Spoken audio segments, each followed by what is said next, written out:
안녕하세요. Riding on the Korean wave. Welcome to Tuesday's edition of The Culture Wave. I'm Kwon So-ah in Seoul. Explore with us Korea's culture from all aspects and stay up to date with K-entertainment, K-exhibitions, K-diplomacy, K-everything.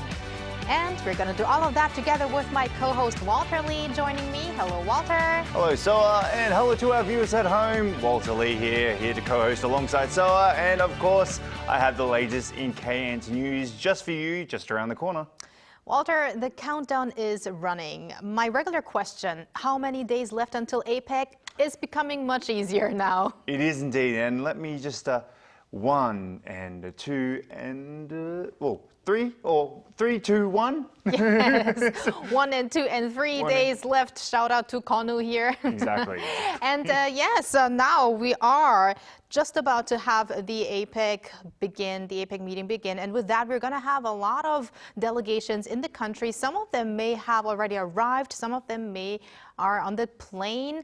And as Gyeongju is welcoming this delegation, so we're going to talk about K-hospitality today. Right. That's actually quite an interesting topic because I don't think we've actually dealt with that before. But before that, I think it's Walter time instead. Okay. So we're going to have that talk later with Professor Tizzer, but first it's Walter time, and we are actually still going to talk about APEC and a member of BTS, because RM is going to have a very important speech at a big event. You said it, So BTS leader RM is set to deliver a keynote speech at a side event of the APEC leaders meeting in Gyeongju. Now, according to music industry sources, on Monday, RM will take the stage on the second day of the APEC CEO summit, speaking during a cultural session themed the cultural and creative industry in the APEC region and the soft power of K-culture. Quite a long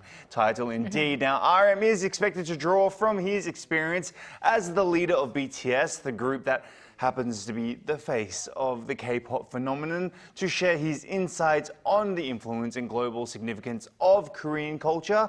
RM is anticipated to deliver his speech before an audience of international business leaders, as well as showcasing once again how K-culture bridges cultures and connects people from around the globe.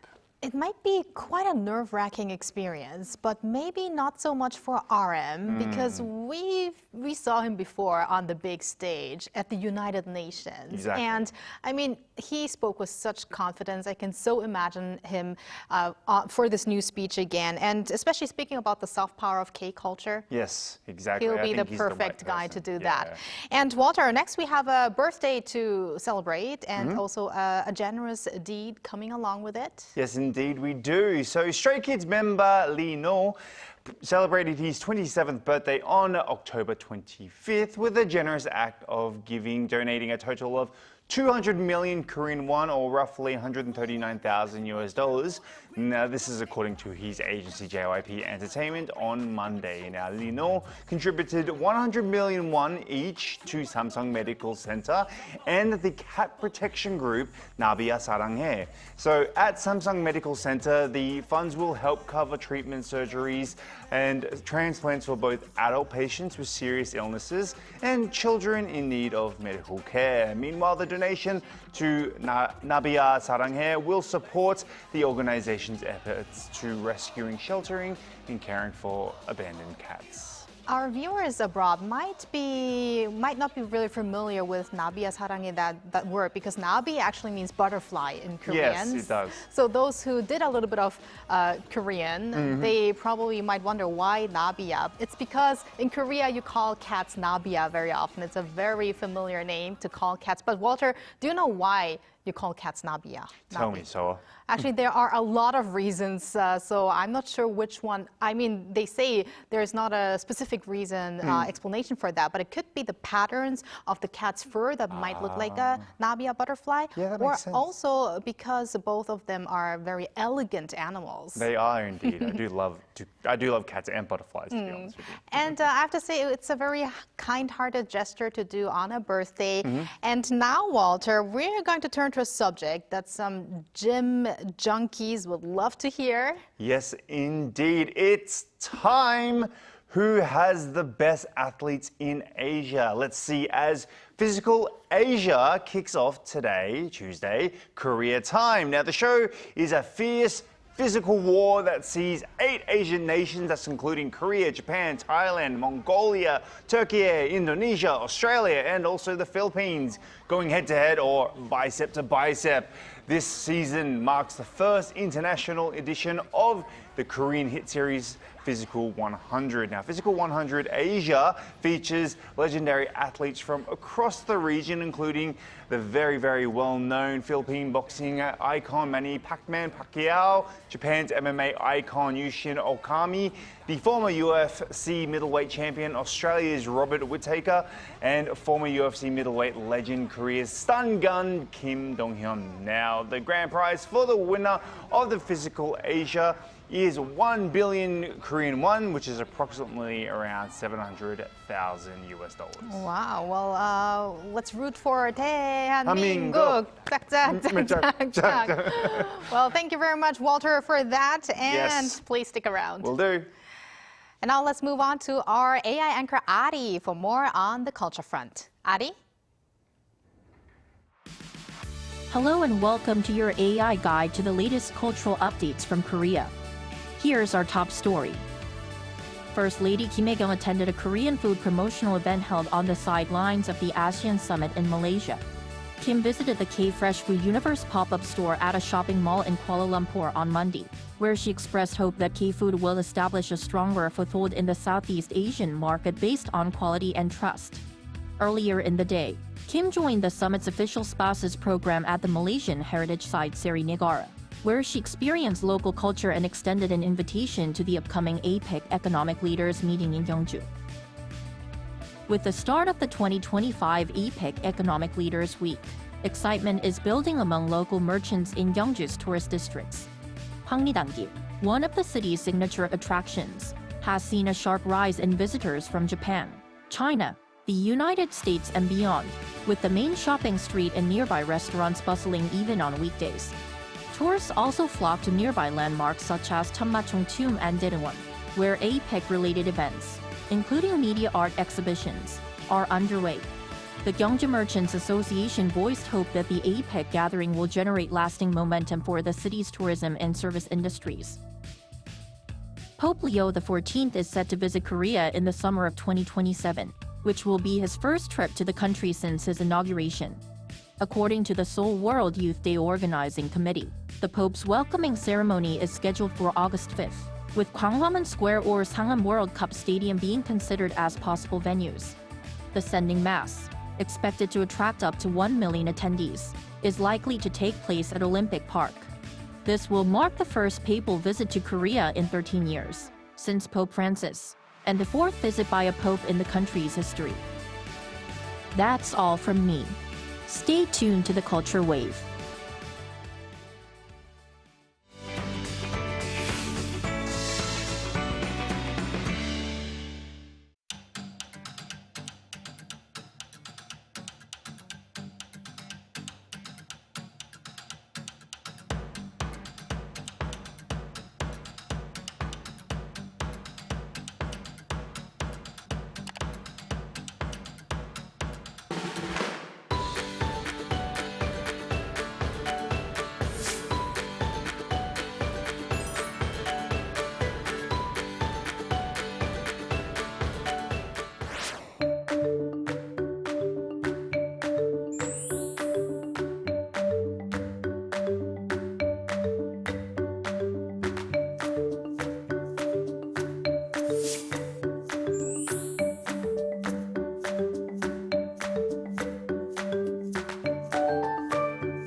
With APEC 2025 Korea just around the corner, Gyeongju is once again in the spotlight. Now this time for its royal treasures. A rare exhibition brings all 6 gold crowns back to Silla Kingdom for the first time. Our news features reporter Park Hyo-bin has the story.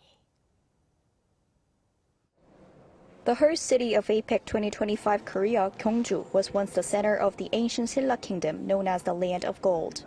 Among its many gold treasures, the crown was the most important symbol of royal power and craftsmanship. So far, 6 Silla gold crowns have been discovered. And now, for the first time, all 6 are displayed together at the Gyeongju National Museum along with other royal ornaments to celebrate APEC 2025 Korea. The crowns, believed to have been made between the 5th and 6th centuries, have branches shaped like deer antlers symbolizing life and vitality. It is also believed that the king, as wearer of the crown, was a sacred being connected to the heavens. Silla's crowns are special because they make up more than half of all ancient gold crowns ever found in the world. No other kingdom has left behind so many golden relics in such good condition. The Silla gold crown symbolizes the height of royal power and artistry, standing as one of the most exquisite ancient treasures in the world. Seeing all 6 together captures the true glory of the Land of Gold. The museum also says the exhibition will help visitors discover the beauty and spirit of Silla art. No kingdom other than Silla has left behind such unique cultural treasures as these gold crowns. We thought this would be the perfect theme to celebrate both APEC and the museum's 80th anniversary. More than a showcase of artifacts, it's a journey through the artistry and legacy that defined ancient Silla. The exhibition runs until December 14th, drawing worldwide attention to the legacy of the Silla period. Park Hyo-bin, Arirang News, Gyeongju. When major international events take place, like the APEC Economic Leaders meeting later this week, there is also quite a lot of attention on how guests are received. What kind of food and drinks will be served and what kind of gifts will be offered? Today, we want to delve into the cultural meaning behind the hospitality extended to visiting APEC leaders. We'll do that with David Tizard, professor of Korean Studies at Seoul Women's University and Hanyang University, who is now connected with us. Hello, Professor Tizard. Hello, Professor. Good afternoon. It's great to see you again, and thank you for such a warm welcome, Soa. Oh, we are very happy to have you on the program, and we are now going to talk about that hospitality here in Korea. So preparations are in full swing in Korea to welcome guests ahead of the APEC leaders meeting. So, Professor Tizard, what are some distinctive features of Korea's hospitality culture? There are many, and Korea is an incredibly warm and welcoming country, so much so that after coming here 20 years ago, I still haven't left. I've been completely besotted by the hospitality. One of the ways I'll explain this, the first example that I'll give, is that if you look at some of the religious texts from around the world, if you open the Bible, the first line is, "In the beginning, God created the heaven and earth." If you open the Quran, "In the name of Allah, the Beneficent, the Merciful." Now, if you open up the Confucian Analects, the book that defines Confucianism, the first line is nothing about God or creation. It's, "Is it not a great pleasure to study?" which completely explains Korean culture. And the second line is, "And is it not a great pleasure to welcome your friends who have come from afar?" So it's literally embedded in this philosophy, this ideology that has gripped Korea. It's probably the most Confucian country in the world. And the second line of that book says, "Please be nice to foreigners when they come and visit you." And that's completely true. When people do come to Korea, around the world now, we're experiencing the idea that we need to be more culturally sensitive. We need to be more aware and cognizant of sensitivity around certain issues. And in some countries, the idea of cultural appropriation is very strong. You have to be careful what you wear, what you do, and what you say. In Korea, it's a little bit different, not necessarily good or bad, but just different. Because if you come here, Korean people will expect you to wear the hanboks, to sing the songs, to eat the food. And if you can even utter just one kamsamnida and annyeonghaseyo or something like that, Korean people will explode with joy that you are embracing their culture. So it's very warm, it's very welcoming, and perhaps underpinning all of these, the third thing I'll mention is the gift-giving culture of Jong. It's sometimes described by people as an invisible hug. It's the thing that connects people together. And if, just by coincidence today, I bought some gifts for some men doing some work on the outside of my house, I went to the local bakery and the owner there gave me some free bread today. So the Jong culture is still alive and well here in South Korea. Well, let's stick to the topic of gifts, because as a gift for the APEC leaders, a Korean fortune pollack, or bugo in Korean, has been chosen. Now, what's the symbol behind this ornament, or the pollack in Korea? And why do you think this particular has been chosen as a souvenir for the global guests? It's a wonderful question, Walter, and I'm trying very gently to lift one up in front of you here. It makes a wonderful noise, a little bit like a cat or something like this. But we have one of these on the front of our house as well. Now, this bugo, it's a symbol of good fortune, and it's primarily used to ward off evil spirits. It's quite interesting to me because a fish doesn't seem particularly strong. You know, if you're going to put a symbol of something outside your door to protect from evil spirits and ward them off, put a dragon, put a tiger, put a guy with a sword, something like this. But Korean people put a fish, and they put this pollack. It has its eyes open and its mouth open. This means it's always on guard. It's always alert. So I love the fact that they've chosen this rather humble animal to symbolize protection. People will often put it over their door. They'll often also give them when new businesses are open, or if there's a new establishment done, and they will hang them there, sometimes with the bell, sometimes without. Sometimes it might actually, in the past, obviously, it would have been a real dried pollack that they put there.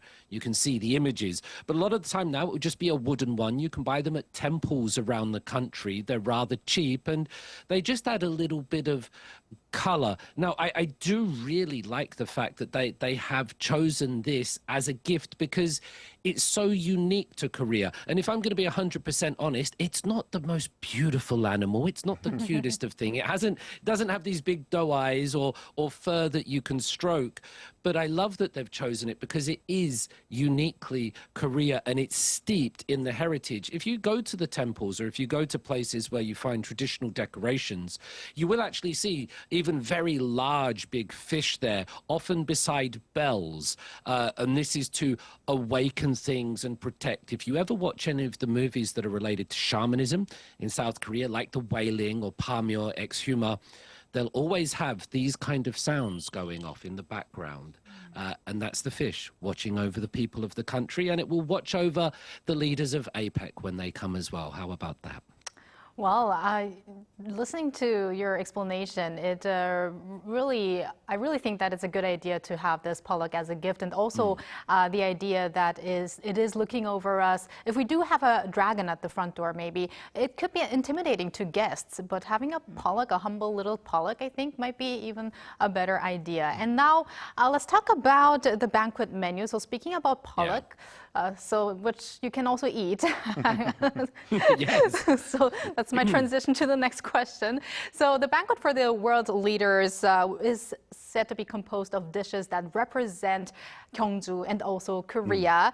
And Chef Edward Lee, who was the runner-up to the very popular Netflix survival program Culinary Class Wars, he is in charge of this banquet. So Professor Tizard, what do you think are some requirements or maybe characteristics that such a banquet should possess in Korea? It was a seamless and wonderful transition. So, and I'm just curious, I wonder what dragon tastes like. Ooh. We know what pollack tastes like, but there's one for us to ponder. What should be represented on this Korean banquet? Actually, before we started this segment, I was having a great time watching some of the images that you were showing, because they really represented a lot of the things that I'm going to talk about now. I guess the first one is you have this seasonality and the regional foods are very important. That's a big part of Korea. You go to certain parts of the country and you expect certain foods. On one coast, you'll have crabs in seasoning. On the others, you'll have hwangtae and myeongtae and different types of dried fish. The kimchi is different all over the country. So that regional aspect will be really important, as we're in autumn now, and so will the seasons, and that'll be part of it. But the point that I really want to make here is related to obangsek. Now, these are the 5 colors, and if you've ever looked at a Korean dish of bibimbap, where you put all of those things together, or if you've ever seen a table laid out for sort of Chesa or Chale or ancestor worship, when people do these ceremonies, you will notice that there's a great array of colors in there. It's almost like a rainbow. Now, modern nutritionists say that you need to eat a variety of colors in your diet to get all the ingredients, and Korean people, they've known about this for a long time. The obangsek, it refers to the 5 colors. And these 5 colors also represent 5 directions and 5 different food groups. So black is the north, blue and green is the east, red is the south, and white is the west, and you have the yellow in the center. And when they lay out these dishes, and you'll notice the different colors of the radishes, the kimchis, the vegetables, the roots, the meat, the fish, the egg, the rice. I'm hungry even just talking about all of this. It's tied in. They might not be doing it consciously anymore. It might just be this subconscious element of culture that's coming through, but it's drawn from this idea of obangsek, the 5 colors. And I guess just one last thing about this, which is you have Edward Lee. This adds a little bit of symbolizing Korea's global reach now. We've seen the huge success of K-pop Demon Hunters, and that's sort of almost a cross-cultural communication. We know RM is going there to speak, but having a Korean American there, having people that represent this Hallyu and this Korean wave, I think that really adds a beautiful fusion of tradition, culture, and heritage, and the modern manifestation of Korean culture around the world. I wish I could jump over there just for the banquet. Yeah, so I recently watched a video with Edward Lee in his new restaurant, and if that is anything to show some of his dishes, yes, the people at APEC are going to be in for a very big treat. Now, talking about food, the official banquet liquor has also been selected, and it's makgeolli, which is obviously a very beautiful tasting liqueur. So it won the award at the Korean Traditional Liquor Competition this year. Now, what is the current perception of traditional Korean alcoholic beverages, example like makgeolli, soju, etc.? And also, what are some characteristics of Korea's way of hosting guests with drinks? You guys go for the food and I'll take the makgeolli. How about that? That sounds like a good deal to me.